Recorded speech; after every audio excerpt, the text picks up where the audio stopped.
அண்மையிலே யாழ்ப்பாணத்தில் இருக்கின்ற கலாச்சார மண்டபத்துக்கு திருவள்ளுவர் கலாச்சார மண்டபமாக பெயர் மாற்றம் செய்யப்பட்டது. அந்த பெயர் மாற்றத்திலே தமிழுக்கு 3வது இடம் வழங்கப்பட்ட தொடர்பாக யாழ்ப்பாணத்திலே வாழுகின்ற மக்கள் மட்டுமல்லாது உலகத்திலும் வாழுகின்ற தமிழ் மக்களால் கரிசனை வெளியிடப்பட்டது. அது தொடர்பாக இந்திய துணை தூதரத்தை பிரபு கொண்டு நான் இன்றைய தினம் கேட்டிருந்தேன். அதற்கு அமைவாக அன்றைய தினம்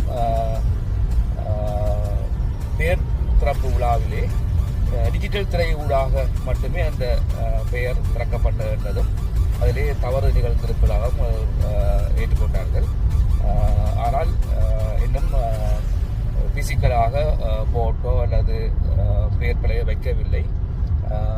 பலாலி விமான நிலையத்திலே காணப்படுகின்ற அந்த பெயர் பலகையை பார்க்கின்ற பொழுது முதலிலே தமிழிலும் இரண்டாவதாக சிங்கள மொழியிலும் 3வதாக ஆங்கில மொழியிலுமே இடம்பெற்றிருக்கும்.